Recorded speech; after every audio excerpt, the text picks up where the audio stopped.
So today we're going to be talking about hypertrophies. Okay, we will talk about atrial and ventricular hypertrophy. So let's get to it. Hypertrophy. Okay, starting with atrial.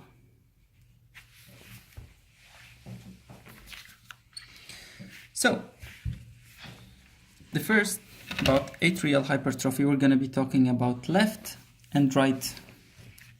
So left and right. These are really easy, really straightforward. So to check for the atria, you need to collect criteria from at least two places. So you need two leads at least to determine. So these two leads, which ones are really special for atrial, meaning for the P wave? Of course, we always say V1, because in V1 you should see it as a biphasic wave, right? Like this.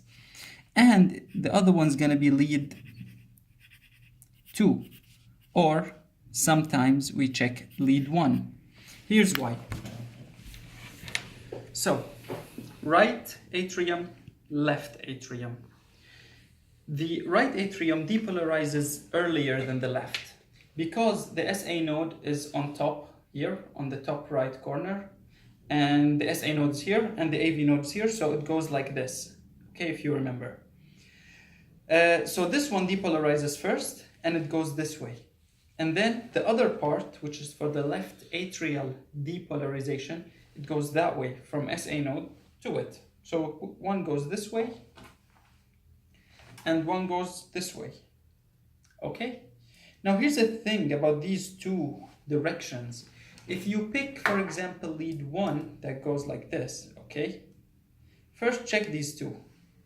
So if you check these two, this one goes to the right like this, and this one goes like this. So they are together. So the first part of the P wave is going to be positive in V1. So this positive part that we see on the ECG refers to the right depolarization. While the second one that we made like this, with the lead V1, it's opposite to it. One's going this way, one's going that way. So that's why it's negative. And this is going to be really crucial to differentiate between the left and the right atrial hypertrophy. Then why do we check lead 2? Lead 2 goes 60 degrees, goes this way, okay, to my heart. And P wave, if you check it, it also goes this way. So it checks the best amplitude and shape of the P wave, because it also goes, they go together in the same direction, lead 2 and P wave. Or sometimes lead 1, because it goes like this, if the P wave goes a bit like this. So let's see here. What are the changes that are going to be seen with left? So the left, I'll make it in green, is this part. And the right, make it in blue, is this part, okay? So this is right and this is left.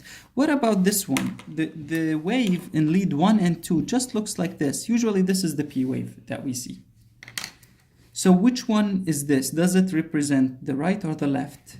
It represents the right, because we said the SA node is on the right side and it depolarizes first. Okay? So that's why this one is for it. Now, how will it change when there's a left atrial hypertrophy? This part's going to be bigger. That's it. Small one, then a really big one. And this is called Morris index. Okay, Morris index means that the negative deflection, or the negative or the second part of the P wave, is big and wide that it can fit one small box easily. Okay, that's it. Here, we said usually it's just one wave. But what happens if the second part is now stronger and bigger, okay? If there's left atrial hypertrophy, then it's gonna show itself, all right? So you're gonna see something like a wave and then another one, okay? And this is gonna be called P mitrale. Okay? Now, right side.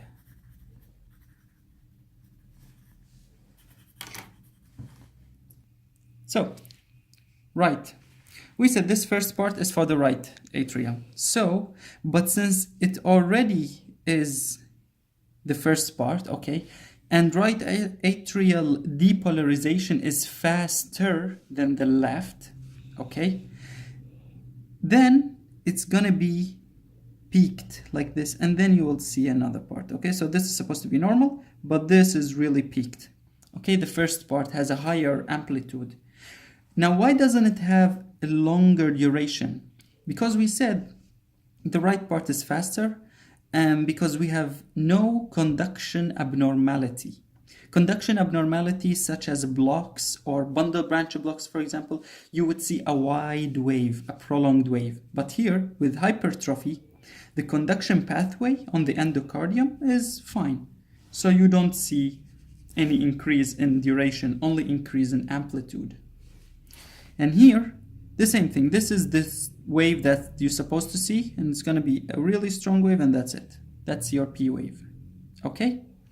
This is called P pulmonale. Now, why are this name and these names? P pulmonale because the P pulmonale is called pulmonale because the right atrium pumps against, first of all, the tricuspid valve.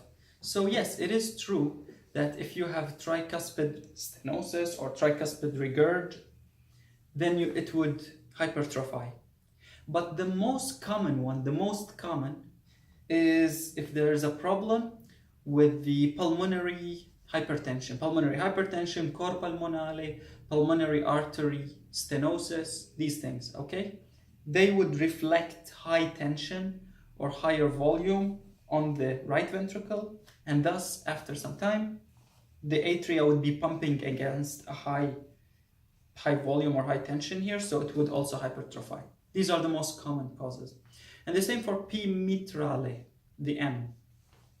Because the left atrium pumps against what? Or pumps blood through the mitral valve. So when you have mitral stenosis, that's high pressure, and this is the most common. Okay? So, this is P mitrale and P pulmonale. Okay? So as we notice, if you have a problem with the left, the whole P wave is probably going to increase in duration. It's going to be more than 3 small squares. Okay, and here too, the P wave. While if you have right, it's going to go more in amplitude. And the normal range for P wave amplitude was 2.5 millimeters or small boxes. Then it's going to be more than 2.5, okay? And here also. Now this is how you see the left and right atrial hypertrophy, okay? No matter what the reason is. Now let's move to the ventricles. So, drawing our beloved heart.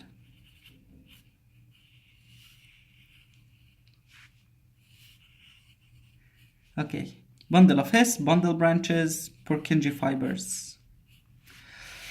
Okay, now ventricle, left, let's start with left ventricular hypertrophy. Now, just a reminder, very quick reminder, the QRS complex, the Q is the septal depolarization that comes from left because left is faster here. Do you see that this is on the left side? So this one is faster, okay? While here in the atria, the right one is faster. Okay, so this is the Q wave. Then you got the R wave, that is a really big wave to the lateral, okay? And then you have the S wave that goes after and opposite to the R wave. and that's S. Now S can be taken as the depolarization of this part, the majority of the right ventricle, because the R wave is basically depolarization of these parts, this, until here, almost like a part of the right ventricle. And S is for the left ventricle, or sometimes they call it posterobasal, meaning this is the apex and this is the base. So it's here and here. But just to make it easy, let's consider the S to be the right side or posterior wall, and R is for anterior wall or left. Now, considering these, and let's just draw how you see the leads V1 to V6. This is V1 all the way to V2, 3, 4, 5, okay, 6. 6 mostly goes with the R wave, okay? Same direction almost. Now, how should you see? Normally, that's V1, that's V6. How should we see the QRS complex in V1 and in V6? So normally in V1 we said there's a biphasic P wave. Then look, the Q comes down towards the V1, you see? Okay, so it's going like this. That's the direction of the V1. So you see a positive wave. Then the R wave goes opposite to V1, and that's a negative wave. And then you see the S wave, which comes that way, okay, to the V1, and that's the S wave. Then you'll see a T. Now here's the thing about T wave.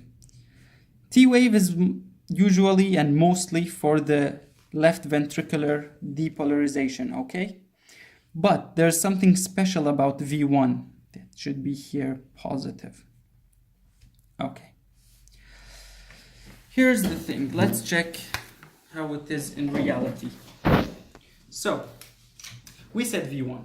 If you remember, right ventricle, left ventricle, okay? And there's a little rotation like this. V1 is put here on the right side of the septum. So it's looking at the right ventricle. While V2 all the way to V6, 2, 3, 4, 5, 6, all of these are put on the left side. What does this mean? It means that V1 will see the left activity as a negative wave because it sees here as positive and sees whatever is here as negative. So it should see the R wave as what? As a negative wave. While starting from V2, of course, let's say this is R wave, right? R wave is just like this, a really strong wave. Then the V2, so we said 1 is like this, then 2, like 1's almost like this, then 2, okay? Maybe 2 is also still against it, okay? Once it becomes 90 degrees to it, to the R wave, then you see it biphasic. And that's what we call R wave progression. When it progresses from being negative, but less negative, okay? And then here, V3, V4 is where we should have the transition zone from the QRS being negative to positive. Because here it would be negative, and here biphasic, positive, mostly positive when they are on top of each other like this. They go same direction, same angle. Okay, so this was it. But what I wanted to say is that V1 is really different than V2. The trend may start from V2 to V6, okay? But V1 looks at, just keep this in mind, V1 is looking at the right side. So if there's, let's say, right hypertrophy, you will see it here, a big positive something, okay? But if there's a left hypertrophy, it will see a big what? Negative, okay. So let's see the changes that we should see on an ECG. I explained this one, this is the V1, okay? And now here, V6. First, a Q wave that goes opposite to V6. So it's a, okay, P wave, then you see a Q, and then an R, and then an S, okay? Sometimes you don't see an S, which is normal because V6 goes mostly with the R wave, that the R wave covers the S. So it doesn't mean S doesn't occur. It does happen, but it's covered by the big R wave, a tall R wave, okay? And then a T which is concordant to the R wave. All right. Now, how would this change if you have left ventricular hypertrophy? So, in the left ventricle, P wave is P wave. There we go. Then a Q wave. Okay? Meaning, okay, Q wave, does it change? Well, no. There's a Q wave, a positive wave, right?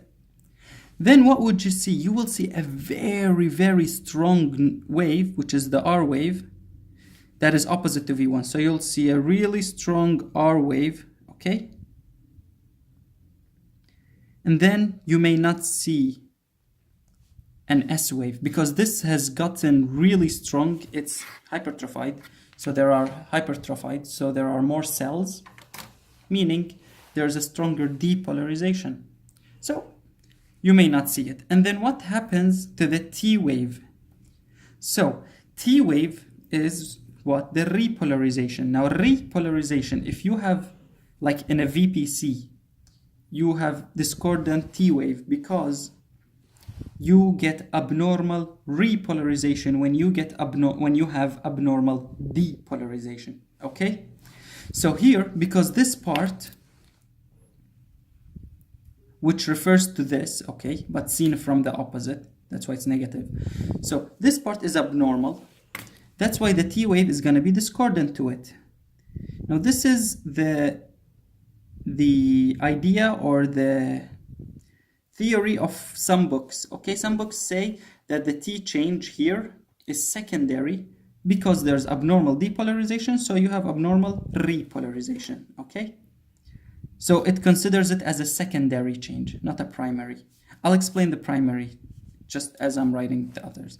Okay, so while in V6 we see a P wave, there a P wave, Q, Q, R is a really, like, I'm trying to really exaggerate here. Okay, you'll say a really strong R, of course no S, and a T that is discordant. Okay, discordant to this one. Now let's write these things as an ECG analysis. Rate, would it change? No. SA node is still SA node, it's still firing at the same rate. Nothing wrong with the SA node, so rate is fine. Rhythm, also fine, because the depolarization throughout the atria is going to be normal. The delay that occurs at the AV node is also normal. So there is a P before every QRS. So 1, there's a P before every QRS. 2, that the P wave morphology, meaning depolarization throughout the atria, is normal. So P morpho is good. And 3, PR, the delay here is also normal. Okay, nothing, there's no block here or nothing that bypasses it. Okay, so these 3 are normal. So it's sinus. It can be still normal sinus rhythm. Okay, now other books say no, the QRS morphology should also be normal. But the one that we take is that the origin, so normal sinus rhythm means that the origin of the QRS is normally sinus or normal sinus. Okay, so everything before QRS, meaning initiating normally to get QRSs, no matter how we get the QRSs, everything before ventricles. So rate, rhythm, axis. Now axis, since this part is bigger, then you might plus minus, you might see left axis deviation because the left part is stronger, so it pulls the axis towards it. There's more activity here, so more electricity. Don't forget, axis is the electrical activity. Rate, rhythm, axis. P wave is fine. PR also fine. Now QRS. So QRS here, the duration. Okay, we said we analyze everything into duration, amplitude, and morpho. Duration will not change because we said there is nothing wrong with the conduction pathway. Okay, now amplitude, this is going to change, and this will be, so the amplitude is going to be here, high amplitude or tall. How high? It will be more than 5 big boxes. It's more than 5 big boxes, or 25 millimeter, okay? Where do we check for this? Where it should be the highest. So we check for this in V5, V6, okay? This is in V5, V6.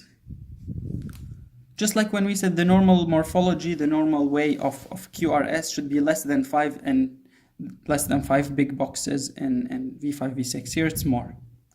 Now there's another criteria that they made, because it's not enough, as we said, to take it only from one perspective. We need to take two.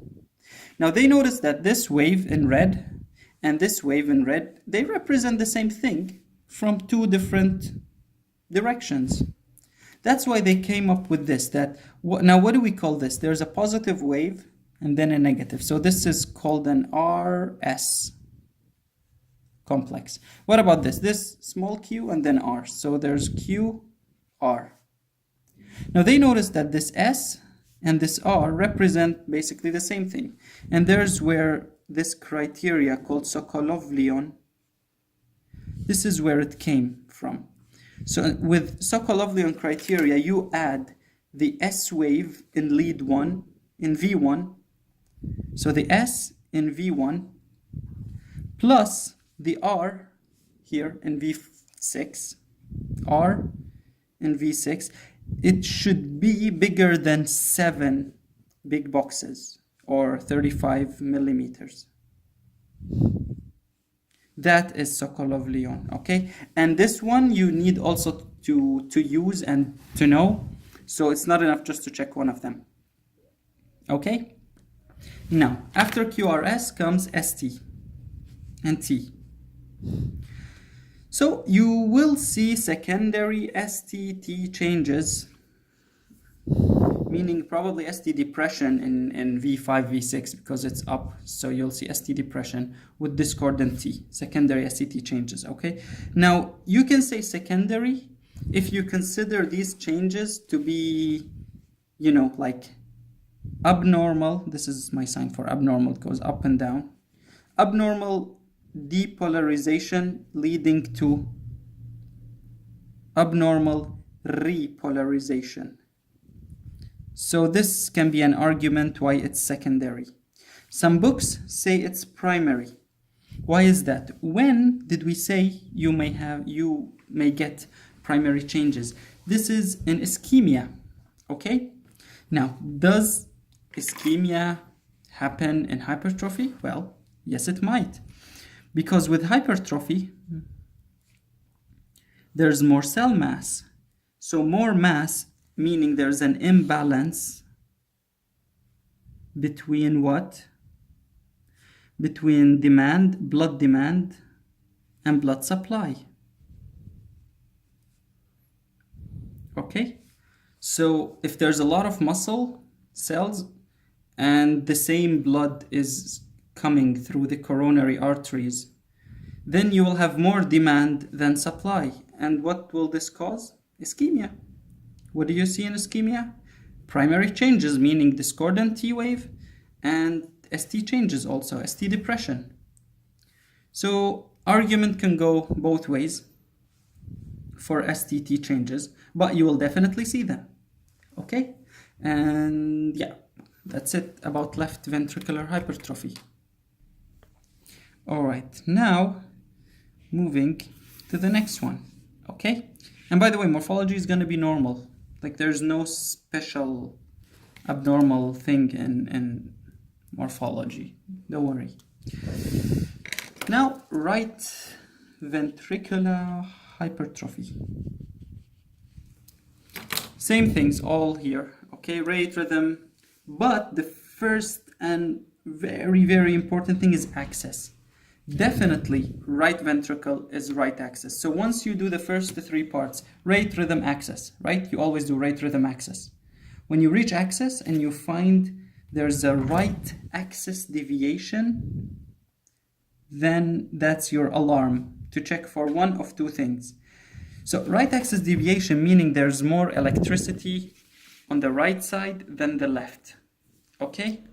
This can happen in one of two cases. Either there's too much muscle on the right side, so right hypertrophy, right ventricular hypertrophy, or there's abnormal conduction, that the conduction is going cell to cell. And you know, when it goes cell to cell, it takes longer duration, and it occurs with higher amplitude, with, you know, stronger electrical activity. So you should think of right bundle branch block and right axis deviation. Okay? So axis, definitely right axis deviation. This is very important. Okay, rate, rhythm, axis, P wave is fine, PR is fine, QRS. So, what about duration? Okay, let's do the drawings first.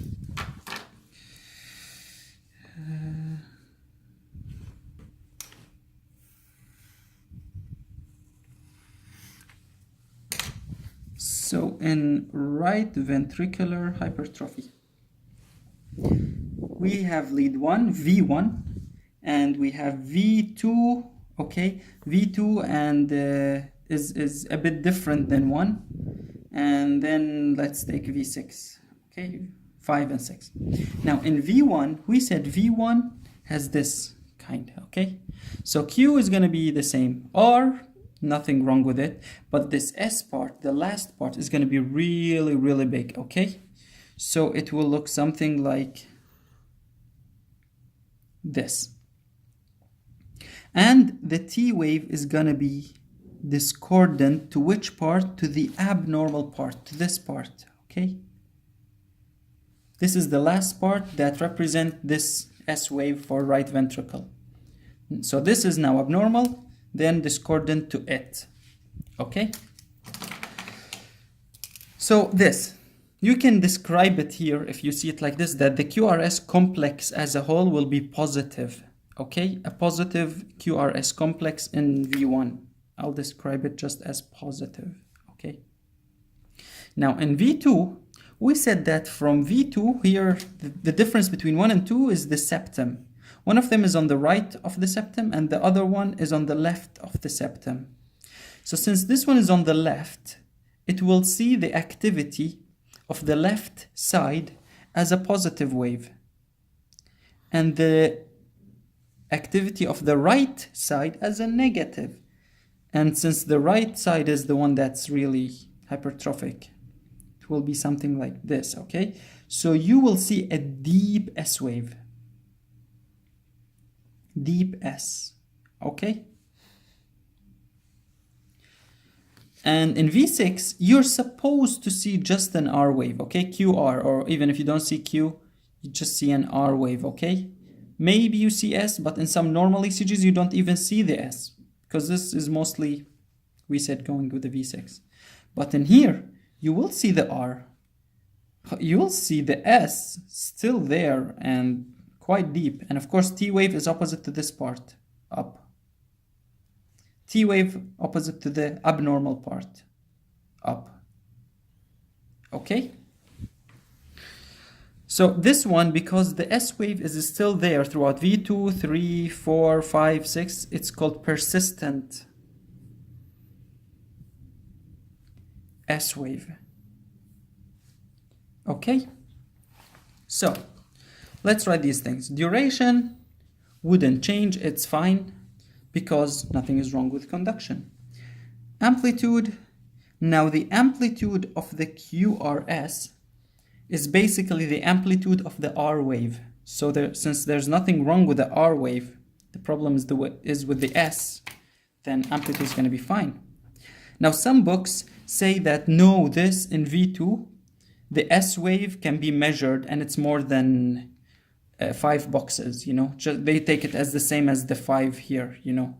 They consider it like an R on the right side. So even if you say it, it's fine, it's not wrong. So you might say that QRS in V2 is bigger than 25 millimeter. Okay, it's not wrong, but it's not really an official criteria. Not all books say it. Okay, then we have morphology. Okay, now in morpho, we'll be saying few stuff here. Yeah, few. Few is 3 to 9, so few. Okay, the first morphology that we said is that this is positive, where in any normal ECG, you should see a negative QRS complex in V1, because V1 is looking at the right ventricle. So normally when the left is the dominant one, then it should be negative. So here, there will be positive QRS in V1. Okay? Then you'll see deep S wave.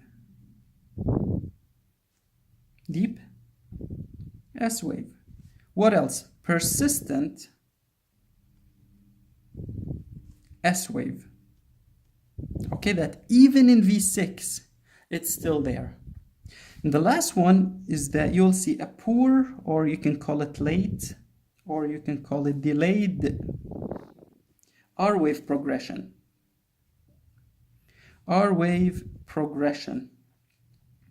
Remember when I said that so considering this is the septum, this line, so this is V1, and here's 2, 3, 4, 5, 6, like this, let's say. So in V1, the R wave is negative, and V2 negative, and 3 is almost biphasic, or it can still be negative, 4 is more, and 5 should be positive. Okay, but now that's the thing, this axis is being pulled here, okay, because you have a right axis deviation. So what happens is in V1, we said you'll see it as a positive. Didn't we see this here? Okay, and in V2, then you'll see a negative R wave, so negative, negative, negative. So you might see the only positivity here, just like this one. They might still be equal, or it might start to be positive, the transition from negative to positive in V5 or V6. So this is what late or delayed means. Instead of being in V3, V4, it becomes in V5, V6.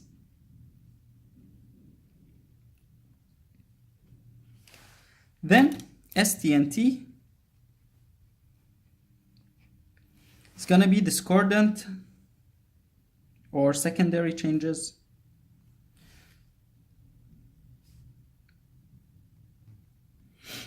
to the S part, and really be careful with this one, to the S part or to the S wave, to the last part of the QRS complex.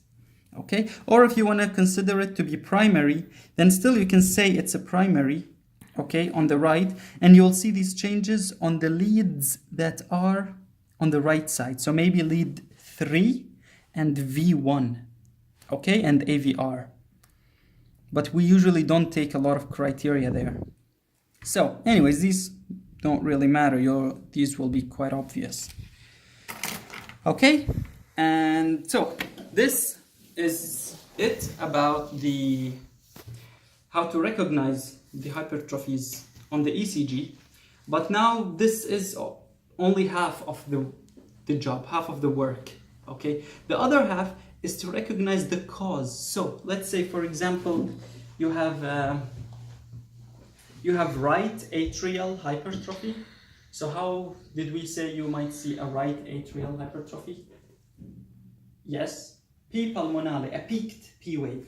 So if you see a peaked P wave, let's say, then, and with high amplitude, okay, then there is right atrial. And then if you see also right ventricular hypertrophy together on the same ECG, then you get right ventricle and right atria. So the cause is probably after the one, which of these two is the last? The right ventricle. The ventricle is the last. So what comes after it?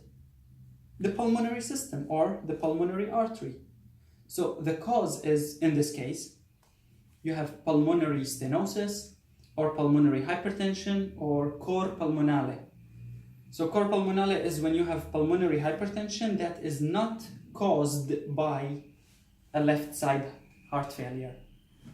Okay, so this is one example. And here you cannot say tricuspid regurg or tricuspid stenosis. No, because you have right ventricle also. So it cannot be the cause to this. A tricuspid stenosis would only cause the right atrium to be enlarged. Okay, this is one example. Let's say another one. You have left atrial and right ventricular hypertrophy. So you see the Morris index and you see P mitrale, and at the same time you see the deep S wave and you see the right axis deviation, you see those. Okay. Then what's the cause of these? It cannot be a pulmonary cause because this would only affect what's before it. It cannot be in the lungs. Okay, you have to keep going. So we said this is affected. Then what's after it is the mitral valve. Then this is due to mitral stenosis. Okay, because mitral stenosis would cause high pressure in the atria, left atrium. It enlarges, still pressure goes back to the pulmonary system. Then after a time, after some while, it goes back to the right ventricle. Okay, so these are some examples. You have to look to find the combination and follow the blood until the last point. Then the problem should be after the last point. Okay? This is it. Good luck with your ECGs and see you next time.